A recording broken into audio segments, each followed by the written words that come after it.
मित्र, आप सभी का स्वागत है हमारे YouTube चैनल शिव महापुराण पर।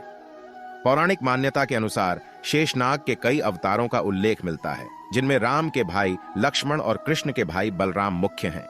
रामायण अनुसार राजा दशरथ के तीसरे पुत्र थे लक्ष्मण। उनकी माता का नाम सुमित्रा था। लक्ष्मण के लिए राम ही माता पिता, गुरु, भाई सब कुछ थे और उनकी आज्ञा का पालन ही इनका मुख्य धर्म था। वे उनके साथ सदा छाया की तरह रहते थे। भगवान श्री राम के प्रति किसी के भी अपमान सूचक शब्द को ये कभी बर्दाश्त नहीं करते थे।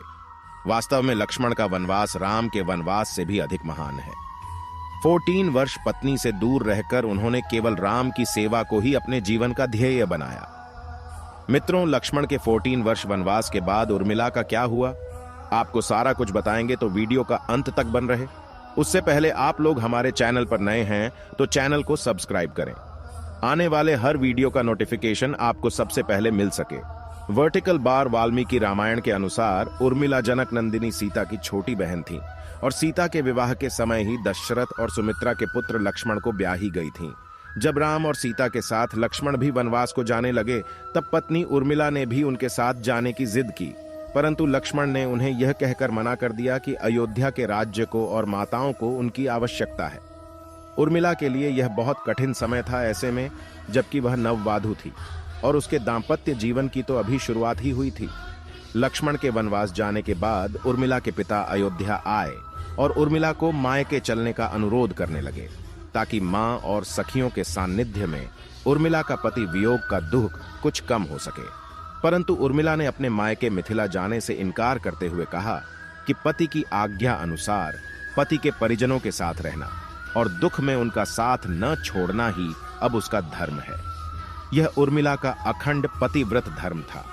जब लक्ष्मण जा रहे थे, तब इस सबसे विकट क्षणों में भी उर्मिला आंसू न बहा सकी, क्योंकि उनके पति लक्ष्मण ने उनसे एक और वचन लिया था कि वह कभी आंसू न बहाएंगी, क्योंकि अगर वह अपने दुख में डूबी रहेंगी तो परिजनों का ख्याल नहीं रख पाएंगी। लेकिन अब सवाल यह उठता है कि लक्ष्मण अपनी पत्नी उर्मिला से 14 वर्ष तक दूर रहे, तो उर्मिला ने इस दौरान क्या किया? इस संबंध में मान्यता कर आधारित एक कथा मिलती है। इस कथा का वर्णन रामचरितमानस आदि में नहीं मिलता है।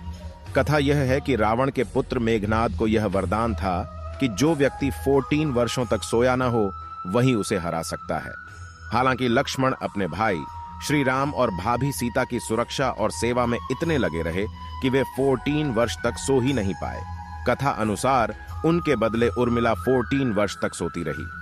रावण के वध के बाद श्री राम, सीता और लक्ष्मण वापस अयोध्या लौटे आए और वहां प्रभु श्री राम के राज तिलक की तैयारी होने लगी। उस समय लक्ष्मण जोर जोर से हंसने लगे। जब लक्ष्मण से इस हंसी का कारण पूछा, तो उन्होंने जो कहा कि सारी उम्र उन्होंने इसी घड़ी का इंतजार किया था कि मैं अब श्री राम का राज तिलक होते हुए देखूंगा, लेकिन अब उन्हें निद्रा देवी को दिया गया वो वचन पूरा करना होगा जो उन्होंने वनवास जाने के पहले दिया था। दरअसल निद्रा ने उनसे कहा था कि वह 14 वर्ष के लिए उन्हें परेशान नहीं करेंगी और उनकी पत्नी उर्मिला उनके स्थान पर सोएंगी। निद्रा देवी ने उनकी यह बात एक शर्त पर मानी थी कि जैसे ही वह अयोध्या लौटेंगे, उर्मिला की नींद टूट जाएगी और उन्हें सोना होगा। लक्ष्मण इस बात पर हंस रहे थे कि अब उन्हें सोना होगा और वह राम का राज तिलक नहीं देख पाएंगे। उनके स्थान पर उर्मिला ने यह रस्म देखी थी। उर्मिला के पतिव्रत का बल। एक अन्य कथानुसार लक्ष्मण की विजय का मुख्य कारण उर्मिला का पतिव्रत था। मेघनाद के वध के बाद उनका शव श्री राम जी के युद्ध शिविर में रखा हुआ था। उस शव को मेघनाद की पत्नी सुलोचना लेने आई। पति का छिन्न शीश देखते ही सुलोचना का हृदय अत्यधिक द्रवित हो गया। वह रोने लगी। रोते रोते उसने पास खड़े लक्ष्मण की ओर देखा और कहा, सुमित्रा नंदन, तुम भूल कर भी गर्व मत करना कि मेघनाद का वध मैंने किया है। मेघनाद को धराशायी करने की शक्ति विश्व में किसी के पास नहीं थी। यह तो 2 पतिव्रता नारियों का भाग्य था।